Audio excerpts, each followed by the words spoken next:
Afternoon, Chandni. Mr. Prabowo touching a lot on Indonesia's economy in his State of the Nation address. Can you tell us what stood out for you in his speech? That's right. Well, I'm here at the Parliament, and President Prabowo Subianto's State of the Nation address, they're essentially taking stock of his and his administration's achievements and the country's affairs. And starting off, he highlighted what he said were 4 key guiding principles that served as the foundation for his administration in leading the country, such as upholding the Constitution, safeguarding national interests, and this entails efforts to preserve the nation's wealth so that it can be utilized to the fullest extent for the people. And he placed national interests at the heart of the nation's development trajectory. He also talked of addressing the various difficulties faced by the people and resolving issues in the shortest possible time. And he also emphasized a long-term perspective to consider the well-being of the future generations. And he also then took stock of his efforts and what needed to be done. And this was a wide variety, a myriad of issues. He said that he supported, and he highlighted matters such as his support for food self-sufficiency and his having achieved that for Indonesia, for crops such as rice and corn. And he also stated that he hoped that the same could be achieved for beef in the next 5 to 6 years. Now, he also spoke of efforts to achieve food.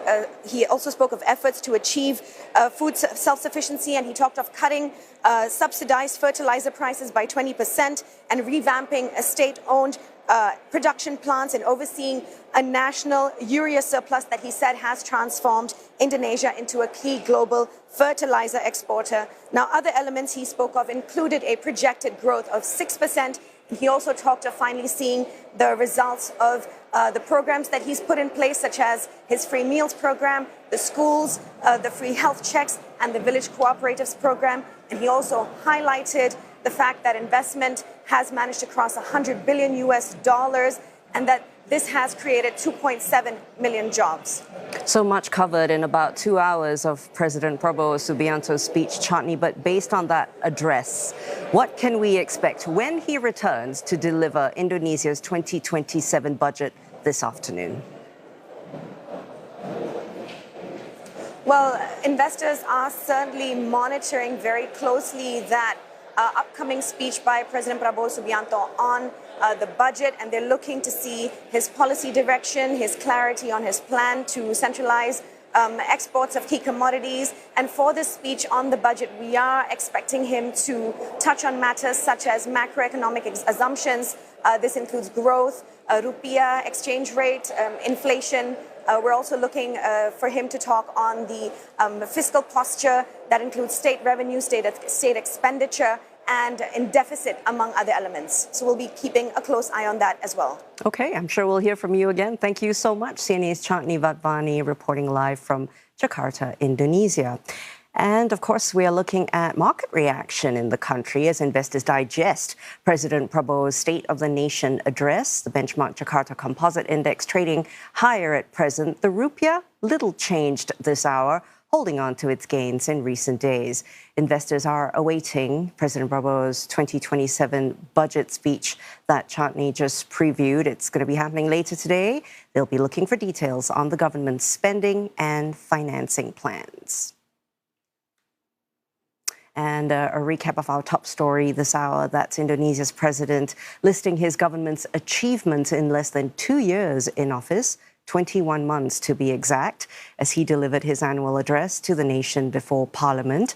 President Prabowo Subianto highlighting efforts to achieve food self-sufficiency as Indonesia faces the combined impact of tensions in the Middle East and a potentially historic El Nino too. He said that the country is also making progress towards ending fuel imports by the year 2030. Janji makanan bergizi, bantuan sosial, dan hilirisasi tidak lagi menjadi rencana di atas kertas. Semuanya telah berjalan dan manfaatnya mulai dirasakan rakyat. President Prabowo, that is, flagging irregularities at state-owned enterprises and signaling a possible probe into whether they remain productive. He urged the armed forces and the police to investigate illegal tin mines. Now, Indonesia earlier launched a crackdown on the illicit industry, which Mr. Prabowo says drains more than $2 billion from state coffers annually. Kita harus mengakui masalah bangsa kita adalah antara lain masalah birokrasi yang berbelit-belit. Birokrasi yang tidak bekerja dengan efisien. Para birokrat yang sering menggunakan jabatan dan wewenangnya untuk memperkaya diri, memperkaya keluarganya, dan memperkaya kelompoknya. Ini harus kita berantas. And we'll continue with coverage from Jakarta later today on CNA. My colleague Paul Cockney will be taking over at 2. But for now, that's Asia Now. Don't forget headlines anytime, cna.asia and CNA 938 Radio. Plus, we're on Facebook and YouTube.